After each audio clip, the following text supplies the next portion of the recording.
नमस्कार, हम अफरोज। दोपहर 3 बजे के भोजपुरी समाचार में स्वागत बा। सबसे पहले प्रमुख समाचार।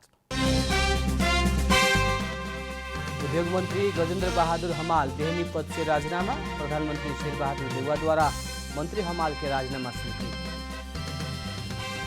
बागमती प्रदेश सभा के बैठक आज बैठ रहा। बैठक में विश्वास के मत लेवे के प्रस्ताव संसद में दर्ता होगी।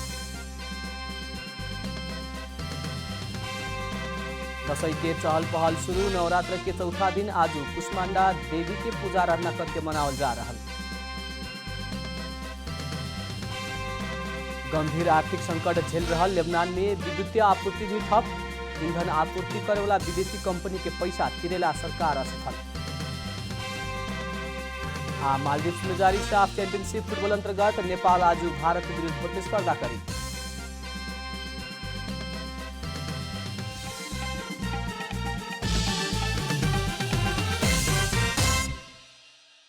अब पूरा समाचार।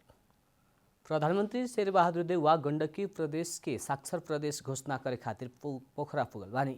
गण्डकी प्रदेश के सबै जिला साक्षर बनल 4 वर्ष बाद प्रदेश के घोषणा करे लागल गई हुए। गण्डकी प्रदेश के 85 गो पालिका और 11 गो जिला से साक्षर घोषणा कैला से आज प्रदेश के घोषणा करे लागल गई हुए। पोखरा के नया बाजार स्थित क्षेत्रीय संग्रहालय में गण्डकी के साक्षर प्रदेश के स्तंभ बनावल गई बा। प्रधानमंत्री देउवा स्तंभ के अनावरण कैले बानी। प्रधानमंत्री देउवा आज पोखरा में ही रहे के कार्यक्रम बाटे दोपहर 3 बजे शुभकामना आदान प्रदान कार्यक्रम में शामिल होके साँझ में कार्यकर्ता भेंटघाट में शरीक होके के कार्यसूची बा। सोमवार के सवेरे प्रधानमंत्री देउवा पोखरा क्षेत्रीय अंतर्राष्ट्रीय विमानस्थल निरीक्षण करे के कार्यक्रम बाटे। पोखरा विमानस्थल से सेना के हेलीकॉप्टर से ही देउवा अंतर्राष्ट्रीय विमानस्थल निरीक्षण के खातिर पुगे के और उहे विमानस्थल से ही काठमाडौँ फर्के के कार्यसूची रहल बा। प्रधानमंत्री शेर बहादुर देउवा उद्योग वाणिज्य तथा आपूर्ति मंत्री गजेंद्र बहादुर हमाल के राजीनामा स्वीकृत कैले बानी। उद्योग वाणिज्य तथा आपूर्ति मंत्री गजेंद्र बहादुर हमाल इतवार के सवेरे बालुवाटार पुग के प्रधानमंत्री शेर बहादुर देउवा समक्ष राजीनामा बुझावला लगत्ते प्रधानमंत्री देउवा राजीनामा स्वीकृत कैनी हा। राजनीतिक योगदान होके भी प्रधान न्यायाधीश से जोड़ के विवाद आइला बाद राजीनामा देवे के बाध्य भइल हमाल के शिकायत बा। कांग्रेस सभापति एवं प्रधानमंत्री शेर बहादुर देउवा उद्योग वाणिज्य तथा आपूर्ति मंत्री में सांसद ही ना भइल गजेंद्र हमाल के नियुक्त कैले रहने। गैर सांसद हमाल के प्रधानमंत्री बनौला बाद कांग्रेस भीतर ही असंतुष्टि बढ़ल रहे। बागमती प्रदेश सभा के बैठक आज बैठक भइल बाटे। दोपहर 3 बजे बैठक के बैठक में मुख्यमंत्री अष्टलक्ष्मी साक्य विश्वास के मत लेवे के तैयारी कैले बानी। आज विश्वास के मत लेवे के प्रस्ताव संसद में दर्ता होके के लेकिन एकर छिनोफानो दशैं बाद ही होके के बागमती प्रदेश सभा सचिवालय जनौले बा। संविधान के धारा 188 के उपधारा 2 मुताबिक मुख्यमंत्री से प्रतिनिधित्व करे वाला दल वा सरकार के समर्थन करे वाला दल विभाजित होकी त ओकर 30 दिन भीतर संसद से मुख्यमंत्री से विश्वास के मत लेवे के प्रस्ताव पेश करे के और उपधारा 3 में तत्काल कायम रहल सांसद के बहुमत से पारित ना होके मुख्यमंत्री पद से राजीनामा देवे के उल्लेख कल गई बा। नेकपा एमाले विभाजित होकर नेकपा एकीकृत समाजवादी बनल साक्य विश्वास के मत लेवे पड़े के भइल हुए। बागमती प्रदेश सभा के कुल 109 सदस्य मध्य मुख्यमंत्री साक्य के विश्वास के मत के खातिर 55 सांसद के समर्थन चाहे। नेकपा एमाले संगे जम्मा 43 गो सांसद रहल बा। बागमती प्रदेश में नेपाली कांग्रेस के 22 गो, नेकपा माओवादी केन्द्र के 23 गो, नेकपा एकीकृत समाजवादी के 13 गो सांसद बाटे। विवेकशील साझा पार्टी से 3 गो, नेपाल मजदूर किसान पार्टी के 2 गो, राप्रपा के 2 गो और 1 जने स्वतंत्र सांसद बागमती प्रदेश में बानी। विपक्षी गठबंधन नेकपा एकीकृत समाजवादी के राजेंद्र पांडे के मुख्यमंत्री के रूप में आगे बढ़ाव के तैयारी कैले बा। नेकपा एमाले के महासचिव ईश्वर पोखरेल वर्तमान राष्ट्रीय राजनीति में एमाले एगो समूह और बाकी पार्टी सब दोसर होके लागल बतौले माने। अभिन्न राष्ट्रीय राजनीति कठिन मोड़ से आगे बढ़ रहा बतावत नेकपा एमाले के महासचिव पोखरेल अर्ली इलेक्शन ही निकास के उत्तम विकल्प भइल दावी कैले बानी। लेकिन अर्ली इलेक्शन के नाम में अनुचित गठबंधन ना करे के वहाँ के जिक्र कनी। वैसे वहाँ की अदालत के भूमिका के लेके बढ़ रहल शिकायत से भी बढ़ल वहाँ के जिक्र समेत कैनी। नेशनल पोलिटिक्स चाहिँ दुईटा पोलमा पोलराइज छ। एउटा पोलको लिड नेकपा एमाले गरेको छ जति धेरै यो गन्जागोल रहन्छ मुलुकले त्यति धेरै दुःख पाउँछ। त्यस कारणले जति चाँडो ताजा जनादेशमा जाने कुरा हुन्छ भने यो बेटर अप्सन हो भन्ने हामीलाई लाग्छ। तर यो बेटर अप्सन प्राप्त गर्नको लागि पनि कोहीसित हामी गठबन्धन गर्ने, अस्वाभाविक लाग्ने गठबन्धन गर्ने पक्षमा होइनौँ। जहाँसम्म अदालतको कुरा हो, यो सम्मानित सर्वोच्च अदालत, त्यसलाई हामी त्यही नामले सम्बोधन गर्छौँ, सम्मानित सर्वोच्च अदालत के मञ्चन हुँदैछ देखिरहनु भएको छ। दशैं के उपलक्ष्य में संचारकर्मी से शुभकामना आदान प्रदान और चियापान कार्यक्रम में बोलत महासचिव पोखरेल अब के महाधिवेशन में अपना से महासचिव में फिर उम्मीदवारी ना देवे के बतौले बानी, लेकिन अन्य पद में राष्ट्रीय राजनीति के आवश्यकता और कार्यकर्ता के इच्छा मुताबिक चले के बताउने। भनेर घोषणा गर्ने विषय होइन, त्यो परिस्थितिको आधारमा, आवश्यकताको आधारमा र त्यसबेला देशभरिको कार्यकर्ताहरूको एउटा मागको आधारमा तय हुने कुरा हो। मैले पनि देखाउनको लागि, भन्नको लागि भने होइन, यो यथार्थ। नेकपा एमाले के विधान से एक पद में 2 कार्यकाल से ज़्यादा दोहराव के नाम मिले के भइला से और ओली संगे ही अध्यक्ष में उठे के अवस्था भी ना रहला से बीतल विधान महाधिवेशन से नेकपा एमाले वरिष्ठ उपाध्यक्ष पद सृजना कैले बा। नेपाल में विश्व मानसिक स्वास्थ्य दिवस विभिन्न कार्यक्रम करके मनावल जा रहा बा। नेपाल में मानसिक रोगी सबके संख्या दिन प्रतिदिन बढ़ रहा बा, लेकिन मानसिक रोग बारे खुल के बात ना कैला से समस्या और जटिल बन रहा बा। नियमित काम और अपना के जिम्मेवारी निर्वाह करला असहज होखेला और पारिवारिक संबंध सब में समस्या महसूस होके कि मानसिक समस्या हुए। एंजाइटी और डिप्रेशन मानसिक समस्या के प्रकार सब हुआ सन। सामान्यतः एंजाइटी कहला से तनावजन्य समस्या बुझल जाला त डिप्रेशन कहला से भावना के समस्या हुए। मानसिक रोग विशेष करके 20 से 50 वर्ष तक के ज़्यादा में देखल गई बा। तुलनात्मक रूप में महिला सब में एकर समस्या ज़्यादा होखे के देखल गई बा।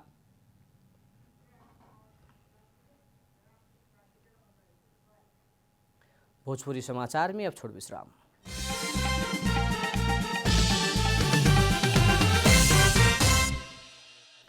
भोजपुरी समाचार में अब बाकी समाचार। विजयादशमी नजिक आ रहल संगे दशैं के चहल पहल शुरू भइल बा। आज नवरात्र के चौथा दिन अष्टमुंजा विराजमान कुष्मांडा देवी के पूजा आराधना करके मनावल जा रहल बा। नवरात्र के 9 दिन में पहिलका दिन शैलपुत्री, दोस्रका दिन ब्रह्मचारिणी, तेसरका दिन चंद्रघंटा, चौथा दिन कुष्मांडा, 5वां दिन स्कंद माता, 6ठा दिन कत्यानी, 7वां दिन कलरात्रि, 8वां दिन महागौरी और 9वां दिन सिद्धिदात्री के पूजा करे के परंपरा बा। नेपाल प्रहरी चाडबाड के समय में भीतर आ रहल अवैध पटाखा बरामद कैले बा। बड़का परिणाम में बिक्री वितरण के खातिर भंडारण हो रहल कह के गोप्य सूचना के आधार में अवैध आतिशबाजी और पटाखा सहित उमें शामिल आदमी के प्रहरी पकड़ाव कैले बा। ललितपुर महानगर पालिका वार्ड नंबर 1 कुपंडोल गुसिंगाल में टहरा भाड़ा में लेके उ सामग्री सब भंडारण कैल अवस्था में 12 वार्ड नंबर 3 स्थायी बसोबास भइल उमेश कुमार जयसवाल के प्रहरी पकड़ाव कैले बा। आतिशबाजी जन्य विस्फोटक पदार्थ सब 1494 केजी और अंदाजी मूल्य 20 लाख के भइल प्रहरी जनौले बा। उनका के थप कार्रवाई के खातिर महानगरीय प्रहरी परिसर जावलाखे ललितपुर पठाओल गइल बा। सुनाकोठी में भइल शंकास्पद हत्या में थप 2 अभियुक्त के प्रहरी पकड़ाव कैले बा। बीतल भादो 25 गते सुनाकोठी में भइल पातली कहेवाला कमला तामाङ के हत्या में थप 2 अभियुक्त के नेपाल प्रहरी मकवानपुर से पकड़ाव कैलक। मकवानपुर घर होके ललितपुर हरिसिद्धि रहेवाला 18 वर्ष के प्रवीणा प्रजा माझी और उनकर 23 वर्ष के पति प्रवीण प्रजा के प्रहरी पकड़ाव कैलक। इससे पहले मृतक के कोठा में आउजाउ करेवाला सुमन मगर के पकड़ाव कैल गेल रहे। डोरी लगा के दाहिने शंख चट्याङ परल ढुंगा राम लक्ष्मण और हनुमान भइल पुराना सिक्का जैसन बात महंगा रकम में बिके के आस में उ सब हत्या तरफ उन्मुख भइल प्रहरी के आशंका बाटे।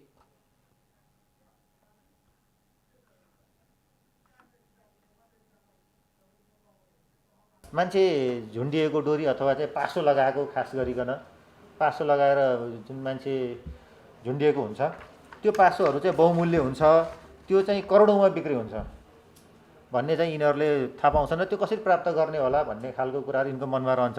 त्यो लगायत अरू चिजहरू पनि जस्तो पुरानो सिक्काहरू राम लक्ष्मण हनुमान भएको, दाहिने शङ्ख, चट्याङ परेका ढुङ्गाहरू यी चाहिँ बहुमूल्य हुन्छन्, करोडौँमा बिक्री हुन्छ भन्ने कुरा यिनीहरूको मनमा परेपछि यिनीहरूको आर्थिक अवस्था पनि अलिक कमजोर छ। कोही मूर्ति बनाउने काम, कोही ज्यामी, चाहिँ मजदुरी नै हो मुख्य काम। त्यो हिसाबले अब यिनीहरूले चाहिँ प्रलोभनमा परेको देखिन्छ।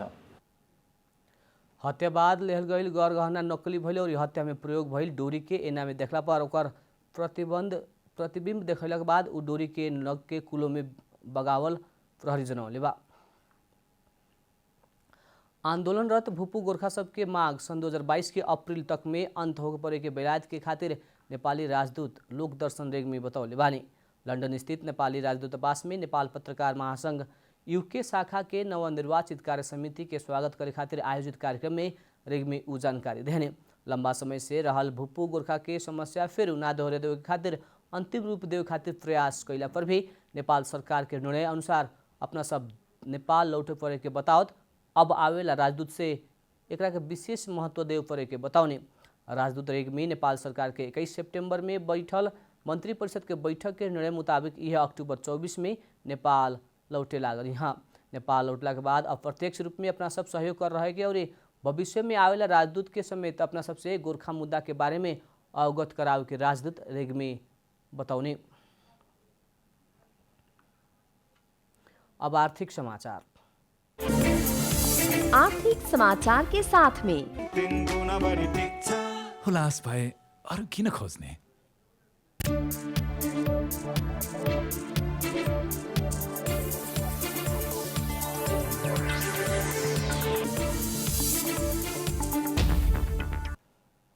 चालू आर्थिक वर्ष के 3 महीना में सरकार 2 खरब 26 अरब रुपया खर्च कैले बा। प्रथम त्रैमासिक के अंतिम महीना कुवार दैनिक 9 अरब की दर से खर्च हो रहा अर्थ मंत्रालय जनौले बा।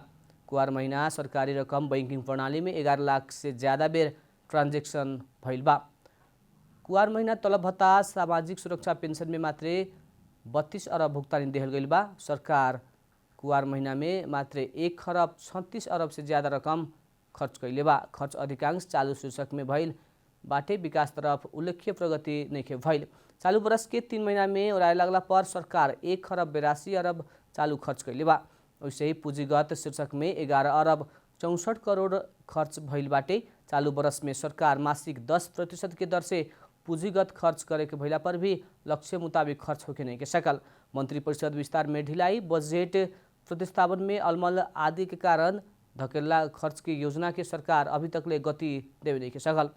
मंत्री परिषद विस्तार भइला लगते चार बाढ़ पड़ला से खर्च होके वाला योजना के आगे बढ़ावे नहीं के सकल गई। भोजपुरी समाचार में अब छोट विश्राम।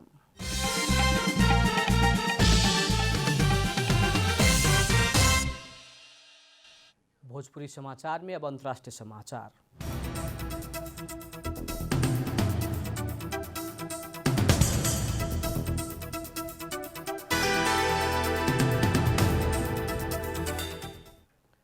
गंभीर आर्थिक संकट झेल रहा लेबनान में विद्युत आपूर्ति ठप भइला से अंधकार फैल बा।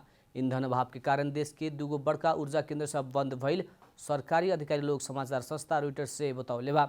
शनिचर के दोपहर से ऊर्जा केंद्र सब बंद भइल बाटे। कुछ दिन से ही केंद्र सब संचालन करे ना सकल अवस्था रहल सरकारी अधिकारी लोग बतौले बा। पिछला 18 महीना से लेबनान में आर्थिक संकट हो रहल बाटे। ईंधन के अभाव भी गंभीर हो रहल बा। आर्थिक संकट से लेबनान के आधा आदमी गरीबी में धकेलल चुकल बाटे। लेबनान के मुद्रा के मूल्य शून्य प्राय भइल बाटे। आर्थिक संकट के कारण देश में राजनीतिज्ञ सब विरुद्ध बड़का प्रदर्शन भी भइल बाटे। विदेशी मुद्रा ना भइला से ईंधन आपूर्ति करे वाला विदेशी कंपनी सब पैसा तिरे ना सकल सरकार असफल भइल बा। ईंधन के अभाव के कारण डीजल के कारण चले वाला निजी जनरेटर भी संचालन होखे नहीं के सकल। अब खेलकूद समाचार।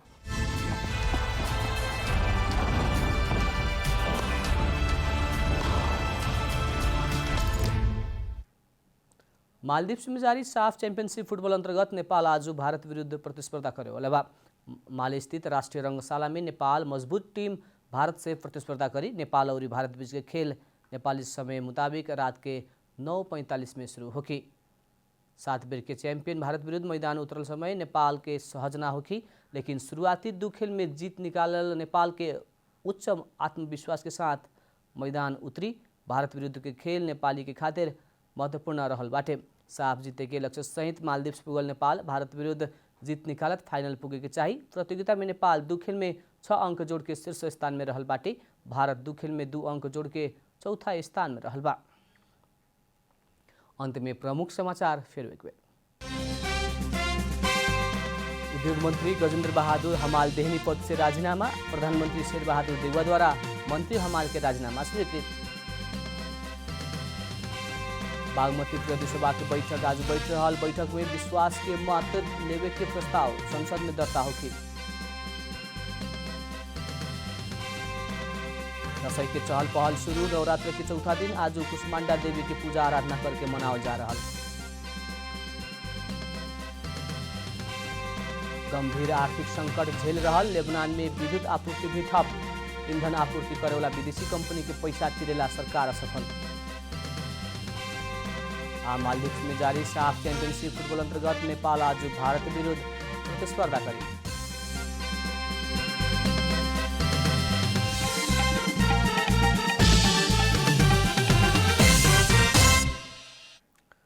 भोजपुरी समाचार अभी खातिर इतना ही। जनता द्वारा जनता खातिर प्रसारित जनता टेलीविजन के कार्यक्रम सब यूट्यूब, ट्विटर, फेसबुक आ हमने के वेबसाइट जनतासमाचार.com में भी पढ़ा देख सकत बानी। सूचना में अपने के सहभागिता, समय में समाचार हमने के प्रतिबद्धता। प्रणाम।